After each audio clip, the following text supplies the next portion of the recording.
자, 이어서 할게요. 아까 한돈 얘기하다가 말았는데 한돈이라는 기업이 있다라고 치면은 이 기업들이 그 한돈에서 어떻게 돼요? 한돈에서도 많이 한돈에서 하고 있는 마케팅 중에 하나도 이런 거예요. 그러니까 이 호텔이나 이런 거는 뭐 무항생제 몰슨 한돈 거다. 그러면서 사람들한테 어느 호텔에다만 특별히 하는 게 아니라 한돈이 들어간다는 거에 대해서 계속 어필을 하는 겁니다. 어필을 하는 어느 순간에 사람들이 뭐 이런 할인닭, 한돈 돼지 이런 거 벌써 한국에서도 벌어지고 있는 거예요. 그러니까 그걸 쓰면은 나도 모르게 좀 더 깨끗한 고기구나, 깨끗한 재료를 쓰는구나 라고 인지를 하게 하는 이런 방식들의 마케팅도 있다라는 겁니다. 경영 트렌드 중에서도 그 고객과 직접 만나지 않는 그 뒤에 있는 기업들도 이런 식으로 적극적인 마케팅을 하고 있는 것들도 나타나고 있고, 자, 이런 식으로 해서 여러분들이 여러 가지 방면에서 응용을 해볼 수가 있는 거예요. 그래서 지금 뭐 마케팅이나 뭐 이런 관광에 관련된 트렌드 중에서도 그 원자재를 대는 쪽에서도 이런 식의 것들이 나타나고 있는 기법들이 있다라는 거 여러분들이 아시면 될 것 같습니다. 뭐 인텔을 예를 들었었던 거 버리고, 자, 그러면 시장 개척을 한다. 뭐 요거는 뭐 인지선호 선택에 관련된 얘기는 뭐 간단히만 얘기하고 넘어갈게요. 이제 기업들한테는 전략이 있어요. 그쵸? 제가 앞에서 아마 얘기했었던 것 같은데, 크게 뭐냐 그러면은, 시장이, 존재하는 시장이 있고, 그리고 새로운 시장이 있습니다. 존재하는 제품이 있고, 새로운 제품이 있어요. 그걸 4사분면에 나눠서 얘기를 하는 거예요. 자, 그랬을 때, 기존에 존재하는 시장이 기존에 존재하는 제품을 런칭을 한다. 그러면은 뭐예요? 마켓 침투라고 얘기를 해요. 시장에 침투를 하는 거죠, 기업이. 기존에 있는 시장에 기존에 있는 걸 팔아. 자, 관광으로 치면은, 여행으로 치면 어떻게 되냐 그러면은 호텔로 할게요. 호텔이 제일 이해하기 쉽습니까? 호텔에서 한동안 유행했었던 글램핑 프로그램이라고 있다고 칩시다. 그래서 호텔에서 묵으면서 캠핑 존을 만들어 놓잖아요. 한동안의 트렌드였어요, 그게. 그래서 거기서 비싸게 호텔 방 예약했는데 또 돈을 주고 글램핑장을 예약을 해야 되는 거야. 어떻게 보면 호텔 입장에서는 수익을 올리는 좋은 구조죠. 자, 처음에 이제 글램핑장에 들어올 때는 어떻게 돼요? 기존에 존재하던 시장에 기존 제품이 아니라 뭐야? 새로운 제품이 들어가는 거죠. 그러면은 제품 개발이라고 얘기를 해요. 제품을 개발을 한 거야. 그러다 보니까 어떻게 돼요? 모든 호텔 기업들이 그 트렌드를 따라가게 돼 있죠. 앞에 얘기했죠. 가격 외에는 동일한 조건으로 만드는 건 기본이라고, 전략 중에서. 그러면은 기업들이 어떻게 돼요? 다 글램핑장을 또 갖고 들어온단 말이야. 그러면 어떻게 됩니까? 호텔에 있는 글램핑장이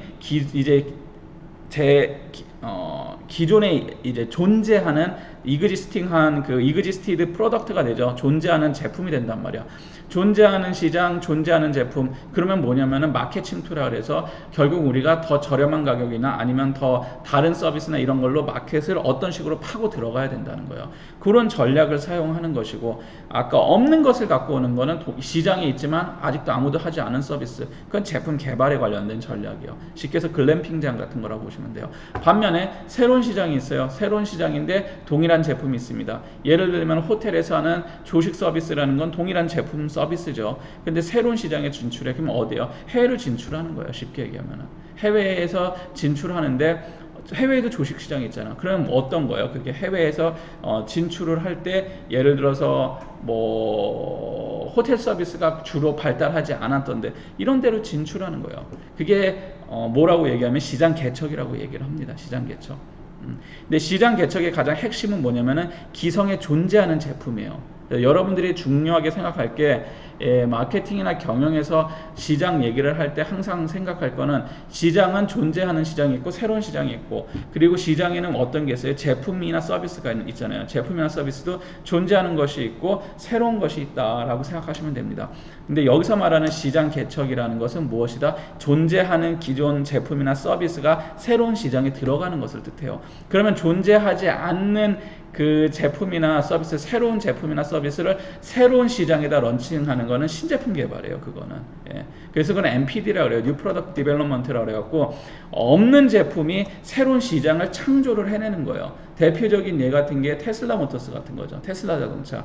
전기 자동차 시장이 없었어. 일단은 있긴 있지만 아주 특수한 시장이었고, 없는 뉴 마켓인데다가 어떻게 뉴 프로덕트를 만들어낸 거예요. 그런 거는 그 뉴 프로덕트 디벨롭먼트라서 앞에 있었던 기존 세대나 제품 개발이나 신제품을 해서 완전 혁신적으로 뭐가 하나 들어가는 거예요. 근데 여기서 말하는 시장 개척은 그런 게 아니에요. 새로운 거를 막 이렇게 이노베이션을 시켜서 만든 게 아니라 기존에 있는 제품과 서비스를 새로운 시장에다 런칭을 하는 것이다. 그러려면 무엇이 필요하느냐? 제품이나 서비스에 대한 인지가 필요하더라. 인지가 필요하고, 인지는 뭐예요? 아는 거예요. 제가 만약에 그 호텔이란 건 뭐야? 있는 제품과 서비스잖아요. 이거를 어디다가 그러니까 쉽게 하면 제가 하면 안 되겠다. 자, 신라 호텔이라고 칩시다. 자, 신라 호텔이라는 건 원래 한국에 있는 아주 유명한 제품이에요. 그렇죠? 호텔이라는 제품인데 이 제품을 일본에다 런칭을 한다. 그게 시장 개척이에요. 쉽게 얘기하면은. 신라가 없지 않았죠? 있었잖아요. 근데 일본 사람들은 몰라요. 뭐야? 인지도가 없는 거야. 그러니까 신라가 개척을 하면 어떻게 돼요? 신라 호텔이 인지도를 끌어올려줘야 되겠죠. 가장 쉬운 게 뭡니까? 광고예요. 인지도 높이는 광고, 아니면 찌라시 뿌리잖아요, 길에서. 이게 뭐예요? 인지도 측면에서 하는 거예요. 자, 시장 개척은 인지도가 올라가요. 그럼 인지는 했어. 아, 이런 호텔이 있구나. 그 다음에 뭐를 해줘야 돼요? 선호를 높여줘야 되겠죠. 인지를 해도 선호하지 않는 게 있다라는 거예요. 예를 들어서 여러분들이 모든 어떤 걸 칠까요? 광동 쌍화탕 아시잖아요, 그렇죠? 인지하고 있어요. 하지만 여러분들은 뭐 좋아하는 사람들도 있겠지만 안 좋아하는 사람들이 많죠. 할배들이 먹는 거라고 안 좋아할 수도 있단 말이야. 자, 그러면 뭐야? 선호도가 없는 것 뿐이야. 그래서 인지하고 선호는 틀려요. 선호 단계까지 가려면 인지 단계가 만들어져야 돼요. 일단은 알아야 된다라는 거야. 자, 그런데 여러분들 만약에 잉카콜라라는 거 아세요?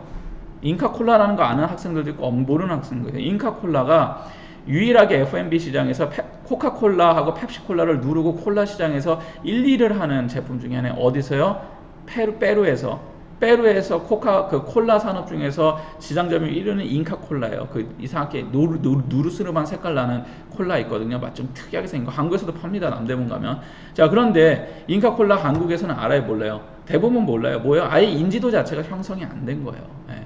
그런데 밀키스는 아십니까? 몰라요. 밀키스 아는 사람들이 많아. 인지도는 형성이 됐었는데 색깔도 이상하고 맛도 이상해. 우유에다가 탄산 섞은 것 같아. 선호도는 호불호가 나눠지겠죠. 그 다음에 선호도가 나눠져요. 그러면 선호도가 호인 사람이 있고 불호인 사람이 있어요. 아니면 관심이 없는 사람이 있고. 그러면은 선택은 누가 할까요? 호인 사람이 할까요? 불호가 할까요? 관심 없는 사람이 할까요? 호인 사람들이 선택을 하겠죠. 그래야지 제품을 사는 단계, 퍼케이징 단계까지 넘어갈 수 있다는 거예요. 시장도 마찬가지예요. 시장 개척을 할 때 기존에 존재하는 제품을 첫 번째는 인지시켜야 되고, 인지한 다음에 선호도를 올려줘야 되고, 인지를 하는데 부정적으로 인지를 하면은 굉장히 좋지가 않겠죠. 그런 제품들도 굉장히 많아요. 인지는 하는데 부정적으로 인지하는 거. 선택, 그 다음에 그러니까 사람들은 인지하고 선호까지 다 했어. 그래도 안 사는단 말이야. 아, 괜찮은 거 알겠는데 뭐 난 별로 사고 싶지 않은데. 예. 좋다고 나는 좋은 이미지를 갖고 있지만 선택은 하지 않아. 그냥 분명히 뭐가 문제가 있다는 거예요. 선택에서 가로막는 게 있어요. 그래서 무엇인가 제품을 시장에 런칭을 한다든지 할 때 각각의 단계를 쪼개서 무엇이 문제를 파악하고 그 문제를 해결하는 방식으로 하는 거예요. 쉽게 얘기하면은 여러분들 길에서 보시면 이런 거 있잖아요. 교회나 이런 데서 막 되게 공격적으로 공격적 성경 제가 그런 거 아니에요. 그런 이렇게 하는 거 있잖아요. 사람들이 잘못된 게 뭐냐면은 마케팅적 측면에서 얘기를 하면은 인지 단계를 자꾸 강조를 해요. 벌써 사람들은 다 알고 있는데 단지 사람들이 불호 쪽으로 흘러가고 있는데 그러면 뭐예요? 불호로 인지하는 거를 선호로 인지하는 노력을 해야 된다는 거예요. 쉽게 얘기하면은 내가 우리 동네에 헬스장이 있어요. 헬스장이 있는데 이 헬스장이 있는 건 알아. 근데 난 가지 않아. 그러면 어디까지 형성이 된 거야? 인지 단계까지는 형성이 된 거예요. 그런데도 계속 찌라시를 나눠준다. 뭐예요? 찌라시를 나눠주는 거는 여기에 이러한 헬스장이 있습니다. 정보를 주는 거죠. 인지 단계를 계속 프로모션을 하는 거예요. 그러면 아무런 효과가 없다라는 거예요. 인지 단계가 만약 만들어졌다면 인지 단계에서 애를 쓸 필요 없어요. 선호 단계에서 애를 써야 돼요. 근데 선호도 선호가 호 쪽으로 선호가 만들어졌다. 그러면 어디다가 투자를 해야 되냐면 선택에서 선택을 할 수 있는데 선택의 길을 막는 요인들은 무엇인가를 분석을 해야 된다는 거예요. 자, 우리 관광 쪽에서도 마찬가지입니다. 어떠한 트렌드가 흘러가요. 트렌드가 흘러가서 예를 들어서 지금 뭐가 있을까요? 혼밥이 유행을 한다. 혼술이 유행을 한다. 그래서 이렇게 다찌로 만들어져 있는 뭐 F&B로 합시다. 야키토리집이 유행을 한동안 했죠. 지금도 하고 있고, 약간 닭 이렇게 닭 요리를 해서 하는 일본식 선술집이죠. 야키토리집이 F&B 시장에서 굉장히 유행을 끌고 있더라. 그러면은 어떻게 됩니까? 우리가 일본식도 야키토리, 그러니까 야키토리를 만약에 시장에 이제 들어온다. 개척해서 들어온겠다고 칩시다. 자, 그러면은 야키토리가 뜨니까 일본식 가정식 뭐 아니면은 일본식 뭐 창고나베 있죠. 스모 선수들이 먹는 거 창고나베 요리를 한번 시장으로 한번 개척해 보자. 이제 일본 요리 자체가 F&B 시장에서 그냥 스시만 있는 것이 아니라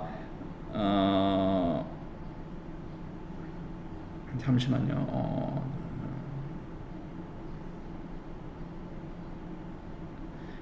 스시만 있는 것이 아니라 뭐 예를 들어서 이런 게 있다고 칩시다. 다양하게 지금 그 F&B 시장에서 일본 음식이 굉장히 세분화돼서 지금 만들어지고 있잖아요. 옛날에는 초밥집 아니면 횟집 이런 식이었다면 지금은 야키토리 전문점부터 해서 일본식 가정식 뭐 식당부터 해서 아주 다양하게 쪼개져 갖고 일본 요리가 들어오는데, 생각해 보니까 한국에 뭐 있긴 있지만 전문적인 창고나베집이 없더라라고 했다고 칩시다. 스모스들이 먹는 그 이렇게 나베집이 없다고 칩시다. 자, 이랬을 때 이제 시장을 개척하는 거예요. 창고나베라는 제품은 존재했었고, 이것을 내가 트렌드를 만들어 보기 위해서 한국 시장에다가 진출을 시키는데, 자, 그러면 처음에 뭐예요? 인지를 시켜야 되겠죠. 근데 창고나베 하면은 왠지 먹으면 스모 선수처럼 너무 돼지가 될 것 같아. 그러면은 어떤 식으로 인지를 시킬 것인가? 스모 선수들이 먹는 것이라고 하면은 인지는 되겠지만 사람들한테 부정적 선호가 만들어질 것 같다. 그러면은 인지를 시키면서 어떤 식으로 그러면은 스모 선수의 인지도와 호호 쪽으로 돌릴 수 있을 것인가, 뭐 이런 식으로 해서 만들어 가는 거예요, 시장 개척을. 그래서 결국은 선택할 수 있게, 뭐 이런 식으로 해서 만든다고 보시면 됩니다. 그래서 실제 F&B나 이런 게 시장에 들어올 때 이러한 것들을 통해서 들어와요. 대표적인 것 중에 F&B 시장 중에서는 지금도 유행하고 있지만 마라탕 얘기 제가 했었죠. 마라탕 전문점들이 엄청나게 많아졌다는 거야. 마라탕이 한국에 들어올 때 시장을 조사할 때 이렇게 됐죠. 마라탕이라고 중국에 원래 있는 제품이지만 어떻게 합니까? 인지. 사람들이 모르죠. 그러니까 인지를 시키기 위해서 들어오는 거예요. 그래서 인지를 어떤 식으로 시켰어요? 연예인들이나 이런 사람들이 가갖고 막 많이 하고 광고 막 띄우고 했었죠. 그래서 인지를 시킨단 말이야. 그런 다음에 선호 단계를 호 단계로 올리기 위해서 어떻게 돼요? 한국 사람들은 매운 것을 좋아한다. 자, 이런 식으로 해갖고 매운데 다른 매운맛이다 라면서 선전을 했고, 나름 한국 사람들이 입에 맞았던 것이고, 그래서 매운 거를 좋아하는 사람들은 선택을 하고, 저처럼 매운 걸 좋아하지 않는 사람들은 선택을 하지 않고, 요 단계까지 가지만 어쨌든 그 트렌드를 끌어갖고 하나의 F&B 푸드 앤 베버리지 시장에서의 트렌드를 만들었다고 보시면 될 것 같아요. 실제로 그런 식으로 많이 합니다. 와인도 마찬가지고, 한국에서 막 유행하는 그런 것도 있죠. 한동안 유행했었던 거, 뭐 스페인식 뭐 쌍그리아라든지 뭐 이런 것들도 인지와 선호와 선택 단계를 통해서 만들어진다라고 보시면 될 것 같아요. 자, 그러면 우리가 이제 마라탕집을 또 한번 예를 들게요. 마라탕을 통해서 이제 여러 가지 마라탕이 생겼다네요. 뭐 마라 모모도 있고 마라 모모 많아요. 제가 제 사촌 중에서도 마라탕집을 하는 사람이 있어요. 그런데 어쨌든 간에 마라탕을 막 하는데 이 브랜드 차별화를 해야죠. 그래서 관련 있는 속성을 통해서 차별화를 할 것이냐, 그렇지 않은 것을 차별화를 할 것이냐. 왜냐면 너무나는 많은 마라탕집이 있는데 차별화를 해야지 먹고 살 거 아니에요. 아니면은 차별화를 하지 않으면 뭐로 싸워야 된다 그랬죠? 가격 경쟁력으로 싸워야 된다고 얘기했었죠. 그죠? 앞에서 얘기했었죠. 두 개는 반비례 관계로 간다고. 그래서 가격으로 싸워야 되는데, 마라탕에 들어가는 재료가 뻔하고 가격을 한참 낮췄다가는 또 문제가 발생할 수 있는 게, 서로 간에 치킨 게임이 돼버리면은 내가 자본에서 강력한 우위를 점하지 않는 이상은 버텨나기가 힘들다는 거예요. 내가 재료를 남들보다 월등하게 싸게 갖고 오면은 가격으로 그냥 붙으면 돼요. 남들이 절대 나하고 똑같이 했을 때는 망한다 라는 그러한 전략이 있으면 가격 전략으로 붙으면은 동일한 양을 가격을 싸게 하면 무조건 이길 수밖에 없어요. 그런데 그걸려면 어떠한 게 있어야 돼요? 내가 원가를 엄청나게 줄일 수 있는 능력이 있어야 된다는 거예요. 근데 그게 쉽지가 않아요, 대부분은. 그러다 보니까 차별화 전략 쪽으로 다들 들어가죠. 그래서 브랜드를 어떤 식으로 차별화를 할 것이냐, 이 얘기예요. 자, 관련 속성과 비관련 속성이 있어요. 브랜드 차별화를 하는 데 있어 갖고는. 자, 관련 속성은 뭐냐면은 마라탕보다 좀 더 쉬운 걸로 할게요. 샴푸를 한번 얘기할게요. 샴푸를 했을 때 너무나도 비슷한 샴푸가 많아. 그러면 여러분들이 마케터라고 칩시다. 그러면 어떤 식으로 샴푸를 차별화시키고 트렌드를 이끌어낼까요? 우리 샴푸를 많이 쓸 수 있게. 되게 어렵죠. 그랬을 때 차별화 비관련 속성 전략과 속성 전략이 있는데, 자, 속성 전략은 뭐냐면 샴푸하면 떠오르는 게 뭡니까? 기능적으로 일단 기능적으로는 다 비슷해야 되니까. 자, 뭐 하면은 머리숱이 안 빠진다든지, 두피가 좋아진다든지, 아니면은 뭐 머리에서 윤기가 난다라든지, 뭐 이런 게 있잖아요. 눈에 보이는 현상 중에 하나가. 자, 그러면은 속성 차별화라는 건 뭐냐면은 이러한 거에 밀접한 속성이 있는 것으로 차별화를 시키는 거예요. 쉽게 하면은 우리 샴푸에서는 뭐 화학 제품을 쓰지 않고 유기농 뭐를 써서 이렇게 해서 차별화를 시키는 거예요. 이런 게 속성 차별화라고 합니다. 자, 비관련 속성 차별화는 아무런 여러분들의 속성은 말 그대로 그거와 연관된 속성을 통해서 우리는 이런 게 있어요. 막 차별화 시키는 거예요. 그런데 비관련 속성은 아무런 연관이 없는 걸로 차별해요. 이게 무슨 뜻이냐면은 결론부터 얘기를 할게요. 여러분들 한동안 유행했었던 것 중에서 샴푸 중에서 그게 있어요. 뭐 비달사순 샴푸도 있고 뭐 이렇게 있는데, 샴푸에 진주 성분이 들어갔다라고 선전을 굉장히 많이 했습니다. 진주, 그렇죠? 그래서 막 진주 알이 탁 떨어지고 그 선전해서 근데 굉장히 많이 팔렸어요, 그 샴푸가. 자, 근데 진주가 실제 우리 머릿결을 좋게 하고 우리 두피에 긍정적인 영향을 주나요? 연구 결과 아무런 상관이 없습니다. 굉장히 이거는 마케팅적인 기법이에요. 왜요? 이게 대표적인 비관련 속성 전략이에요. 아무런 속성이 없어.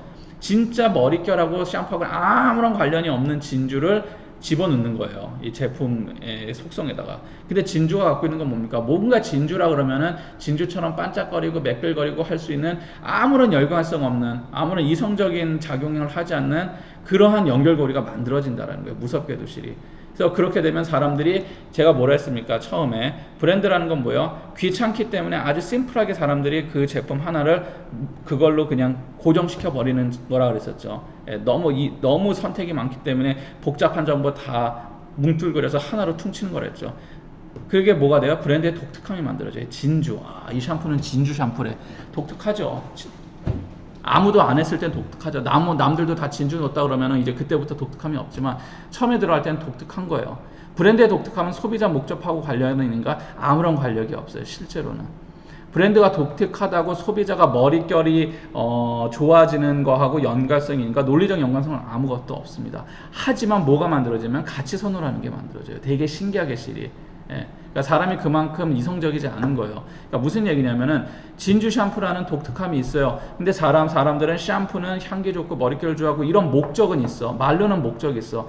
그러면은 교과서적으로 마케팅을 하면 어떻게 되냐면은 그러한 사람들의 목적을, 니즈 앤 원치를 들어주면 되는 거예요. 그러면 성공할 수밖에 없어요. 근데 시장은 그렇지가 않다라는 거야.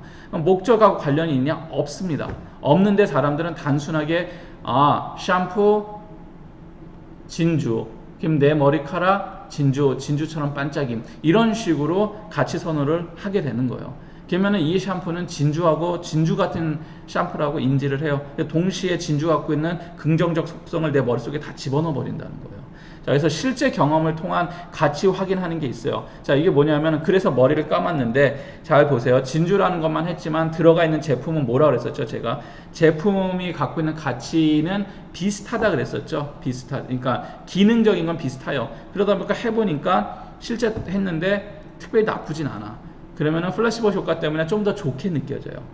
괜찮은데? 역시 진주인데? 이래요. 자, 그 정도 광고와 성분에 투자한 것만으로 누구는 이렇게 써요. 가치를 입증해요. 야, 그래도 샴푸에다 진주 성분을 넣었다는 게 대단하지 않니? 라고 해서 이게 무엇인가 더 좋을 것이다. 라고 입증하는 사람들도 있고, 그러다 보니까 진주 넣어서 조금 더 높게 받는 거예요. 그러니까 높은 가격은 높은 가치가 있을 것이다. 라고 해서 선택을 하기도 하고, 비관련 속성은 선택의 단순화에 제일 중요한 건 이거예요. 비관련 속성은 선택을 단순화에 영향을 준다. 브랜드를 단순화시키는데 아주 강력한 영향을 주는 거예요.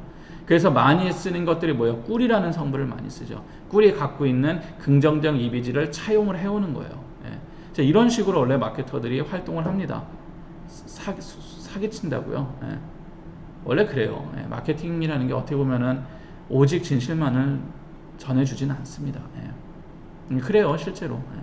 이런 식으로 된다는 거예요.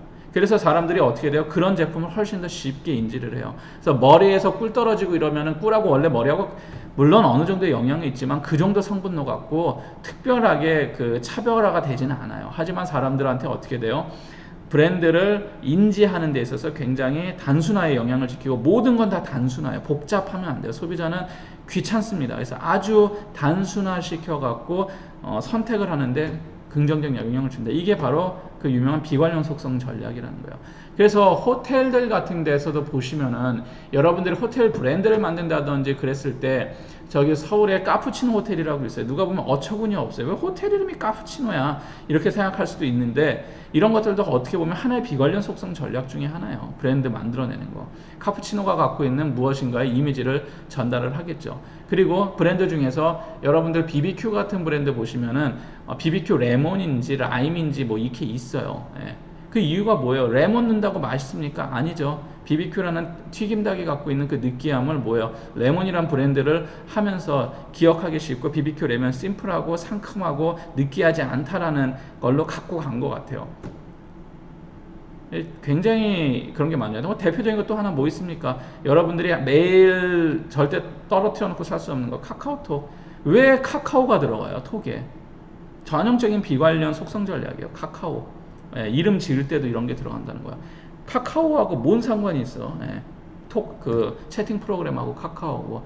그래서 뭐 저기 그 뭐죠? 그렇게 단순화된데 조금 그런 긍정적 이미지를 있는 과일이라든지 이런 걸로 그냥 막 갖다 붙이는 거예요. 이름을 지을 때도. 예.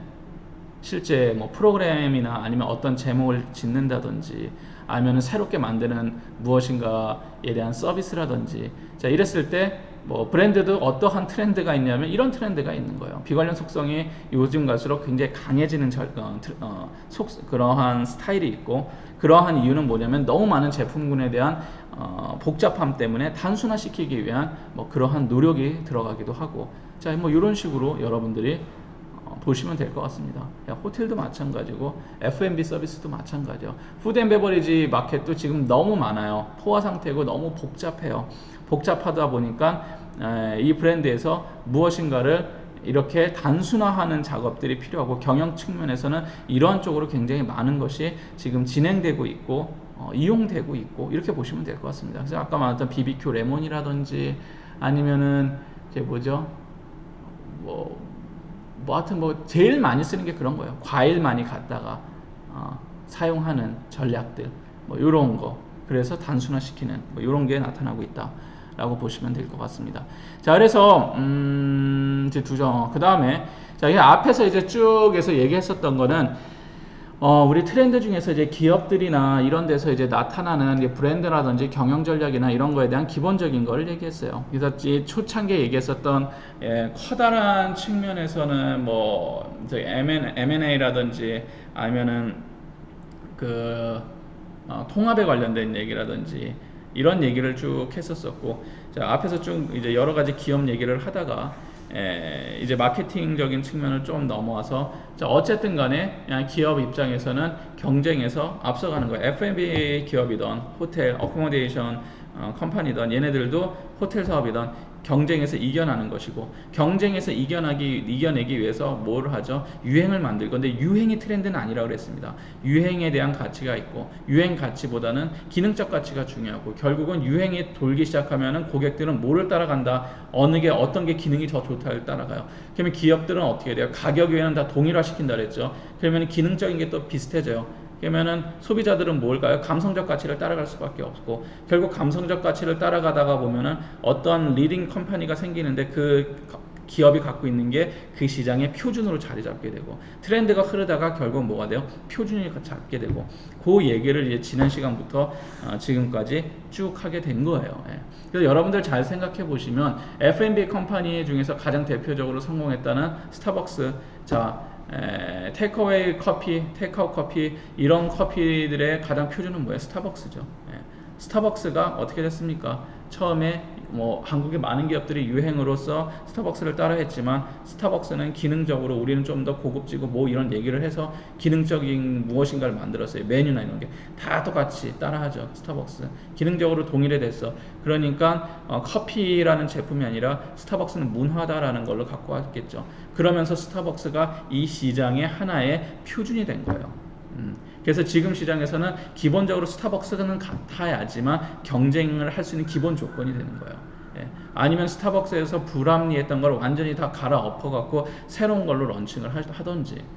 근데 제가 말하는 거는 4,500원대 시장, 커피 시장을 말하는 거예요. 이거를 백다방하고 뭐 메가 커피하고 비교하면 안 돼요. 거기는 다른 시장이에요. 가격대가 완전히 다르게 형성되어 있는 시장이니까. 자, 이런 게 만들어지고 시간이 또 갔네. 음식도 마찬가지고, 음식에서 저기 뭐 마라탕 같은 게 트렌드를 유행을 하더라. 뭐 이런 것들도 마찬가지고, 호텔도 마찬가지고, 호텔 트렌드 같은 경우도 업스케일 호텔들에서 하던 여러 가지 그 기본에 있었던 서비스, 제가 아마 2강 정도의 호텔 얘기를 했었을 텐데 그러한 서비스들이 어떻게 돼요? 지금 뭐 신문을 직접 갖다 주고 이런 원래 있었던 클래시컬한 서비스를 싹 다 기름을 빼버리고, 그리고 호텔 그 방에 있는 그 바를 미니바도 다 무료로 해버리고 그런 트렌드가 일어나고, 그렇죠. 그러니까 그게 하나의 유행이 나타났다가 모든 기업들이 이제 그런 식으로 갖고 가게 되고 그런 것에서 또 하나의 어떤 문화가 형성이 되고 그 기준점이 만들어지고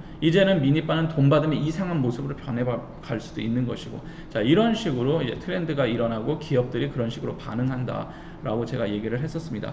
자 그러면은 또 한번 끊었다가 이제는 조금 경영 말고 뭐 이제 우리가 하는 이벤트나 축제 관련된 얘기를 좀 트렌드 얘기를 좀 하도록 할게요. 좀 쉬었다 합시다.